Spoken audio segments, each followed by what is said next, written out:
Many NBA critics have been spreading the narrative that this has been one of the worst draft classes in NBA history, some even comparing it to the 2013 draft class. Join us in recapping the early lottery picks in this NBA draft.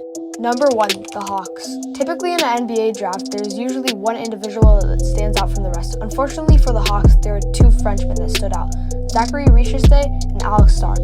Zachary is a 3-and-D player shooting 39% from 3. However, on the contrary, Alex is no Wemby, but is amazing at defense and could give you flashes of raw potential. What's intriguing about both prospects is that they only average about 10 points with limited playing time.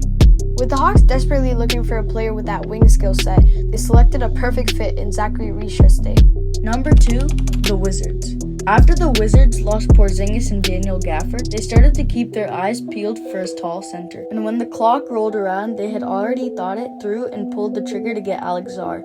Knowing that they lost size in their front court, they needed someone who was able to get stops and a bucket when needed. Number 3, the Rockets. With the Rockets going on an 11-game winning streak late into the season, they were in win-now mode. With that being said, all they needed left was a solid point guard and a shooter. That is just what they got with the third pick. Shepard was one of the best shooters in all of college basketball last season, shooting over 50% from deep.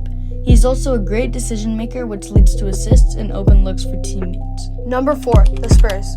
Now time for one of the most important picks for one of the most important teams. With Wemby needing another talent to assist him, Stephon Castle was a great choice for those Spurs. He led UConn to the NCAA championship where they beat Purdue.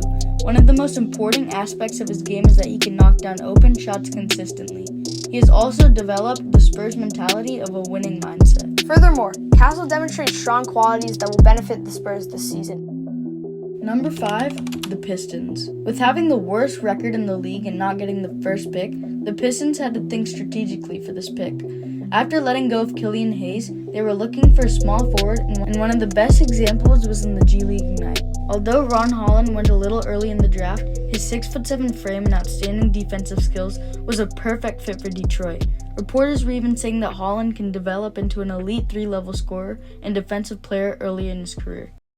This draft is nowhere near perfect. However, there are players that have shown promises and potential. It will only be a couple of years until one of these prospects hit gold. Like, subscribe, and hit the bell icon for more updates. Thanks for watching LV Hoops.